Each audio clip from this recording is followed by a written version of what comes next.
होता है। मेरे साथ भी यही हुआ, फार्मर की जॉब मुझे मिलनी थी लेकिन किसी और को मिल गई। फिर मैंने उस फार्मर से बात करी ताकि हमारा मैटर सोल्व हो सके। मैं उससे कह रहा था कि भाई बात मान जा, जॉब मुझे दे दे, बट वह मानने के लिए रेडी ही नहीं था क्योंकि वह इस विलेज के जमींदार का रिश्तेदार है। तो यह मेरी बात न मानकर मुझे धमकी देने लगा। इसकी बात को सुनकर मुझे खुंदक आ गई। मैंने इसे मारना स्टार्ट कर दिया। मैंने सोचा था कि मैं इसको थोड़ा बहुत मार के सबक सिखाऊंगा, लेकिन गलती से ये मेरे हाथों मर गया। और इस विलेज में रहने वाले लोग यह देखकर भड़क गए कि एक विलेजर ने एक विलेजर को मार दिया। इसके बाद इस विलेज के गार्ड मुझे पकड़ने के लिए पीछे पड़ गए। मैं अपनी जान बचाकर भागने लगा क्योंकि ये गार्ड उस जमींदार के जान पहचान के थे। मैं जैसे तैसे करके अपनी जान बचाकर वहां से भागा। कुछ दिन और रात चलने के बाद मैं काफी दूर आ गया था। तभी मुझे वहां पर एक विच मिली। उस विच को देखकर मैं उसके पास गया और मैंने उसे अपनी सारी बात बता दी कि कैसे मेरे हाथों गलती से एक विलेजर का खून हो गया और अब मैं उस विलेज में जा नहीं सकता क्योंकि सब लोग मेरे खून के प्यासे हैं। मेरी बात को सुनकर वह विच मेरी हेल्प करने के लिए तैयार हो गई। उसने मुझसे कहा था कि मैं तुम्हारा रूप थोड़ा सा चेंज कर दूंगी जिससे कि विलेज वाले तुम्हें पहचान नहीं पाएंगे और इससे तुम दोबारा से एक नई जिंदगी जी सकते हो। उस विच के ऐसे बिहेवियर को देखकर मैं काफी ज्यादा खुश था क्योंकि विलेज के लोगों ने मुझे कहा था कि विच डेंजर होती है, बट इसकी बात को सुनकर मुझे नहीं लगा कि ये मेरे लिए कोई खतरा है। फिर उसने मुझे अपने पीछे आने को कहा तो मैं उसके पीछे चल दिया। उसका एक अंडरग्राउंड बेस था जहाँ पर पहुंचते उसने दरवाजा बंद कर दिया। मैंने उससे आगे के वर्क के बारे में पूछा तभी उसने मेरे ऊपर एक पोशन फेंक दिया। मुझे कुछ समझ नहीं आया और इससे पहले मैं कुछ करता मैं बेहोश हो गया। जब मेरी आंख खुली तो मुझे अपने शरीर में कुछ चेंज लगा और जब मैंने अपने आप को ठीक ढंग से देखा तो मैं एक स्केलेटन था। इसको देखकर मैं काफी ज्यादा डर गया था। मुझे कुछ समझ नहीं आ रहा था। मैं इधर उधर भाग रहा था तभी मैंने देखा कि दो और स्केलेटन कैद हैं। वे मुझसे मदद मांग रहे थे। कुछ देर सोचने के बाद मैं इनकी हेल्प करने के लिए तैयार हो गया। फिर मैंने इन दोनों को एक एक करके प्रिजन से आजाद कराया। उनको फ्री करने के बाद मैंने उनसे पूछा कि तुम यहाँ क्या कर रहे हो, तो उन दोनों ने मुझे अपनी अपनी स्टोरी बताई। ये दोनों भी विलेजर थे बट विच ने इन्हें भी पकड़कर स्केलेटन में बदल दिया। अपनी अपनी स्टोरी शेयर करने के बाद हम तीनों ने टीम वर्क में आगे बढ़ने का फैसला किया। अब हम तीनों आगे के वर्क को एक साथ करेंगे और अपने आप को फिर से ठीक करने का सोल्यूशन निकालेंगे।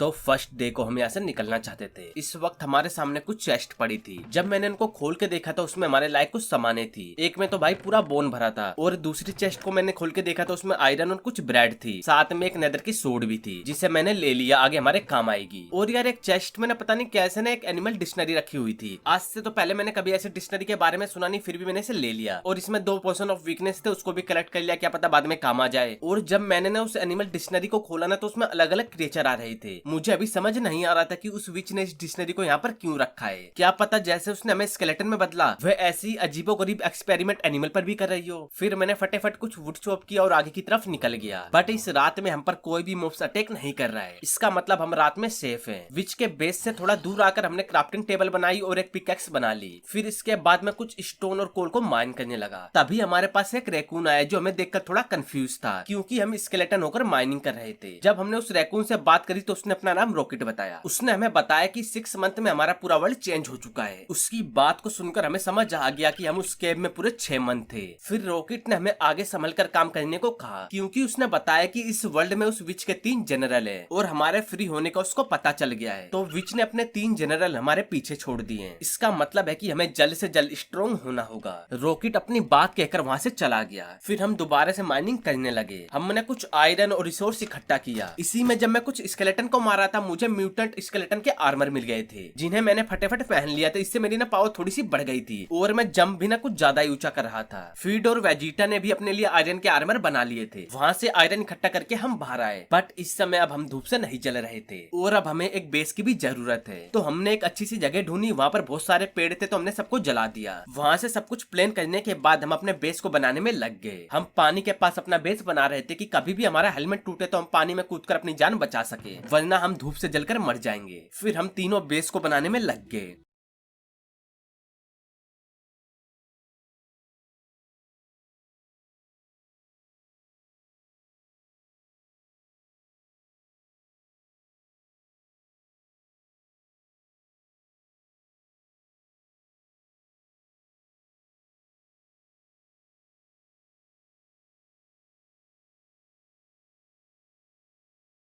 हमें बहुत सारे कोबल स्टोन की जरूरत थी, तो मैंने फटाफट एक कोबल स्टोन जनरेटर बना दिया। फिर हम फटाफट अपने बेस के चारों तरफ वॉल लगाने लगे। तभी वहाँ पर एक कान खजूरा आ गया जिसको हम तीनों ने मार दिया। फिर इसके बाद हम तीनों अपने अपने काम पर लग गए। मैंने एक घर बनाया, तब तक इन दोनों ने कुछ फार्म बना लिए थे। इन दोनों ने फूड का भी अच्छे से इंतजाम कर लिया था। इधर अपना काम करते हुए मैंने अपने एक फैमिली मेंबर से कांटेक्ट करने का सोचा, तो मैंने उसके लिए एक लेटर भेज दिया। यह कुछ दिनों में उसके पास पहुंच जाएगा, तब तक हम अपना काम करते हैं। काम को करते हुए हमें काफी दिन हो गए तो, और अब हमें फूड की कमी नहीं थी। तभी रात में हमें एक जायंट म्यूटेंट क्रीपर दिखता है। इसका मतलब है कि यह विच का पहला जनरल है, जो कि उन दो से थोड़ा कमजोर है। वह हमारे बेस के पास आकर कुछ तबाही मचाई, इससे पहले हम उसके पास पहुंच गए और उस पर अटैक करना चालू कर दिया। यह फाइट काफी खतरनाक थी, क्योंकि यह बार बार अलग अलग अटैक कर रहा था और बार बार ये चार्ज होकर ब्लास्ट हो जा रहा था। जहाँ पर यह ब्लास्ट हो रहा था ना, वहाँ पर बहुत बड़े गड्ढे हो जा रहे थे।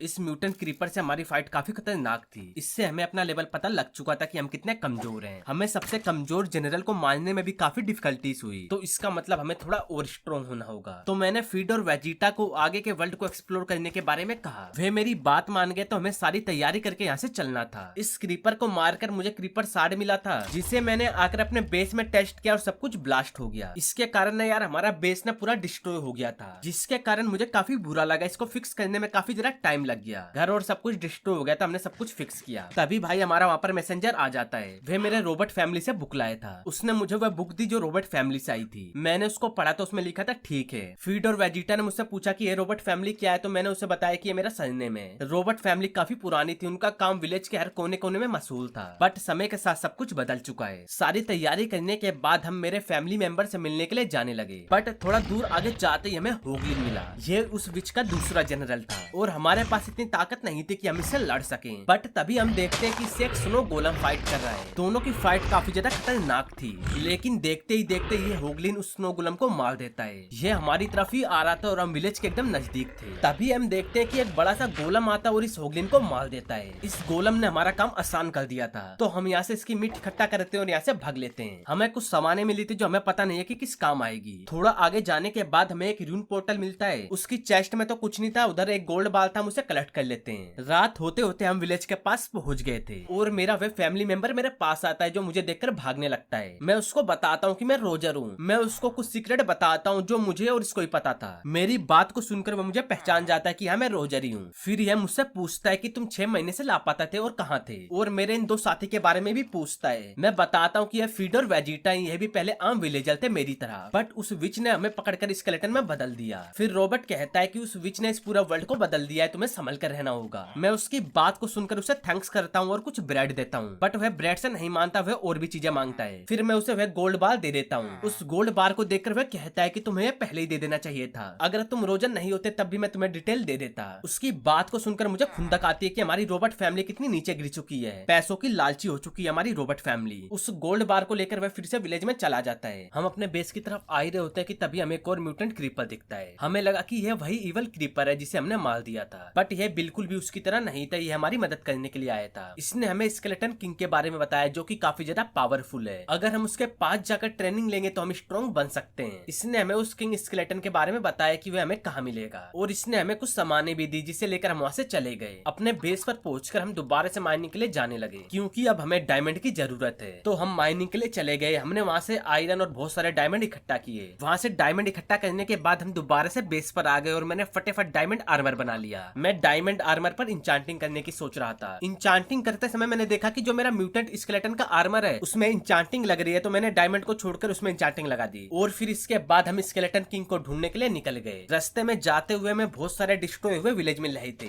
ये सब उस विच की करामात है। उस क्रीपर के बताए हुए लोकेशन पर हम पहुंच जाते हैं, जहाँ पर हमें स्केलेटन किंग मिलेगा। कुछ देर अंदर सर्च करने के बाद हमें स्केलेटन किंग मिलता है। हमें देखते ही पहले उसने अटैक कर दिया, फिर हमने उसको समझाया। हमने उसको अपनी सारी कहानी बताई कि कैसे कैसे विच ने हमारे साथ क्या क्या किया और इस वर्ल्ड को उसने पूरा तबाह कर डाला है। हमारी बात को सुनकर यह स्केलेटन किंग हमें ट्रेनिंग देने के लिए तैयार हो जाता है। फिर यह हमें अपने पीछे आने के लिए कहता है जहाँ पर ये हमें ट्रेनिंग देगा। एक जगह पर जाके ये टारगेट लगाता है और हमें बो और एरो देता है और हमें समझाता है कि एक स्केलेटन को हमेशा तीरंदाजी में परफेक्ट होना चाहिए। फिर इसके बाद हमारी ट्रेनिंग स्टार्ट हो जाती है। हम काफी टाइम तक टारगेट पर अटैक करते हैं जब तक कि हमारा निशाना पक्का नहीं हो जाता। फिर ये हमें एक दूसरे पर भी अटैक करने को कहता है। हमारी ट्रेनिंग ऐसे ही चलती रहती है। फिर ये कुछ एनिमल भी लाता है जिसको हम खत्म कर देते हैं और इसी के साथ हमारी ट्रेनिंग भी पूरी होती है। उसी समय स्केलेटन किंग हमारे ऊपर कुछ पोशन फेंकता है और देखते ही देखते हम स्केलेटन किंग जितने बड़े हो जाते हैं। बट स्केलेटन किंग अब हमें कहीं भी नहीं दिख रहा था। शायद उसने अपनी बची कुची पावर का यूज करके हमें अपनी ताकत दी है। फिर हम अंदर जाते हैं जहाँ पर एक चेस्ट रखी थी। उसमें हमारे लिए कुछ वेपन थे जिसे लेकर हम दोबारा से आगे बढ़ जाते हैं। बेस पर आकर मैं अपने घर को तोड़ता हूँ ताकि मैं अंदर जा सकूं और मैं देखता हूँ कि मेरे हार्ट भी बढ़ चुके हैं। अब हमारा फाइनल गोल था विच को मारना, जिसके लिए हम निकल जाते हैं और जायंट स्केलेटन होने के कारण हम पानी पे बहुत ही फास्ट दौड़ रहे थे। हम विच को ढूंढते हुए काफी आगे आ चुके थे। तभी हमें विच का तीसरा जनरल दिखता है जो हमें रोकने के लिए आया था। यह एक बहुत ही बड़ा एंडरमैन था, जिसका मतलब है कि यह फाइट काफी हार्ड होने वाली है। इसने हम पर अटैक किया तो हमने भी अटैक करना स्टार्ट कर दिया। हमारी फाइट ऐसे ही खतरनाक मोड पर चल रही थी और यह बार बार अपने इल्यूजन बना ले रहा था। इसके इल्यूजन भी हम पर अटैक कर रहे थे।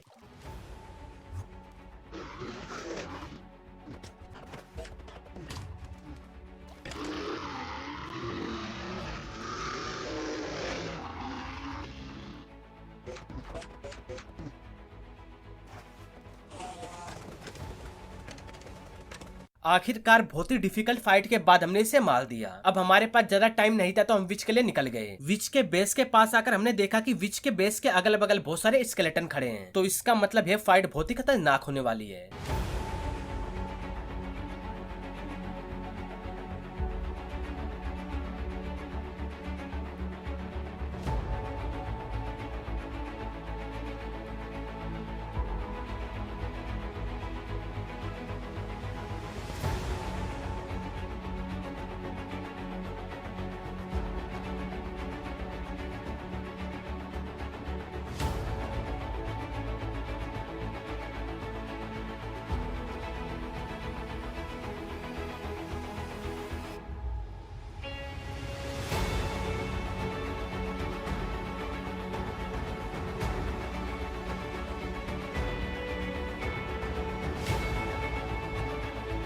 लास्ट में आकर हमने विच को मार दिया और फाइट के बीच में हमारे हार्ट भी बढ़ गए थे। विच को मारने के बाद हम उसके घर में गए ताकि हमें कोई ऐसा पोशन मिल सके जिससे कि हम अपने आप को ठीक कर सके। जहाँ पर एक चेस्ट पड़ी थी, मैंने उसको ओपन किया तो उसमें एक डायरी थी जिसमें लिखा हुआ था स्टोरी अभी स्टार्ट हुई है, दोस्ती दुश्मन है। इस डायरी को देखकर मैं समझ गया था कि हमें अपना ही कोई धोखा देगा और हम अभी इतनी जल्दी ठीक नहीं होने वाले। फाइट आगे भी कंटिन्यू रहेगी। फिर इसके बाद हम अपने बेस पर दोबारा आ गए। हमें इतना तो समझ आ गया था कि यह विच किसी का मोहरा है, असली किंग तो कोई और है, जिसके बारे में हमें आने वाले फ्यूचर में पता लगेगा। तो दोस्तों, इसी के साथ हमारी इस वीडियो का एंड होता है। अगर आप लोगों को मेरी वीडियो अच्छी लगे तो वीडियो को लाइक और चैनल को सब्सक्राइब करना ना भूलना। टिल